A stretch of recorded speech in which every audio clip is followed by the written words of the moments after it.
Welcome on the channel Nice Stories. Today we have intriguing story about It all started about 6 months ago. I was getting ready for work when I noticed an unfamiliar undershirt neatly folded in my dresser drawer. The label wasn't from any brand I owned, and there was only one of its kind. Curious, I tried it on, but it was too tight. Clearly not mine. I shrugged it off, thinking it might have been an old shirt accidentally brought out from storage during our last spring cleaning. I tossed it into the donation box and went about my day.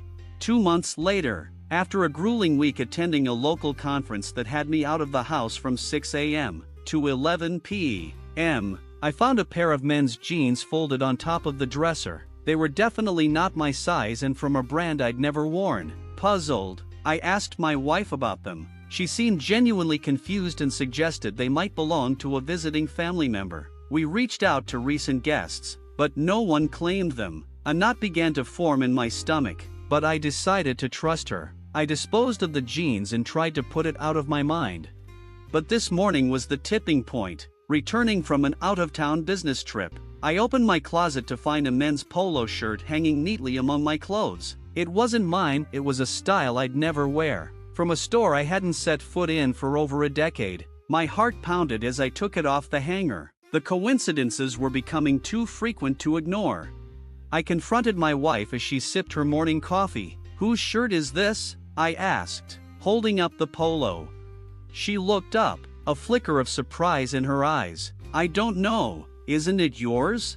"No, it's not, and it's not the first time I've found someone else's clothes here." She set her mug down slowly. "Are you accusing me of something?"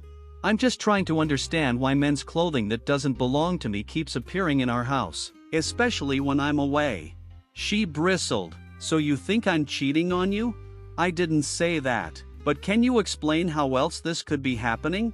She avoided my gaze. "Maybe it's from the laundry service. They mix things up sometimes." "We don't use a laundry service," I replied calmly. Her face flushed. "Well, I don't know then." "I don't know isn't an acceptable answer," I said, trying to keep my voice steady. Her eyes narrowed. "Or what?" The tension in the room was palpable. We went back and forth for over an hour, neither of us raising our voices but both clearly agitated. The shirt lay on the table between us like evidence in a courtroom. "Let me see your phone," I finally said. She hesitated but then handed it over. I scrolled through messages and call logs but found nothing unusual. Still, something felt off. "Do you have any idea how this looks?" I asked. She crossed her arms. "I think you're overreacting." "Maybe I am, but can you at least try to help me understand?" She stood up abruptly. "I have errands to run." And with that, she grabbed her purse and left, leaving me alone with more questions than answers.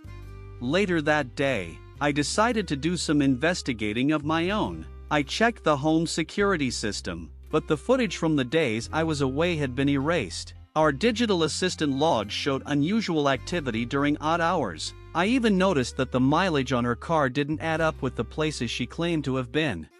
Feeling a mix of dread and determination, I reached out to a private investigator. If something was happening, I needed to know the truth. A week went by, and the PI got back to me. He handed me a folder filled with photos and reports. My hands trembled as I opened it. What I saw made my heart sink. A series of photos showing my wife meeting up with a man I didn't recognize. They were seen entering and leaving various places together, restaurants, a hotel, even our own home while I was away. I confronted her that evening. "I know," I said simply, placing the folder on the table.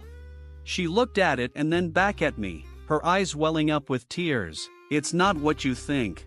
"Then what is it?" She took a deep breath. "He's my brother." I blinked, taken aback. "Your brother? You told me you were an only child."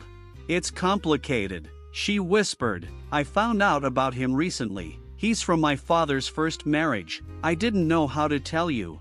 "Why would you hide something like that from me?"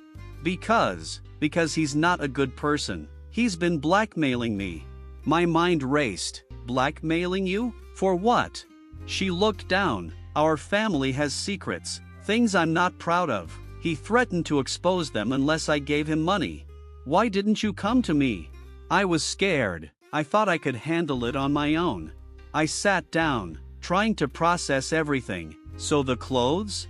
He stayed here a few times when you were away. I didn't want him to, but he insisted. Why didn't you tell me any of this? I didn't want to drag you into my family's mess. I sighed heavily. We could have dealt with this together. She reached out to touch my hand. I'm sorry, I should have told you. I pulled away, still conflicted. I need some time to think. As I left the house to clear my head, a million thoughts swirled in my mind. Was she telling the truth? Was this all an elaborate cover-up? I wasn't sure what to believe anymore.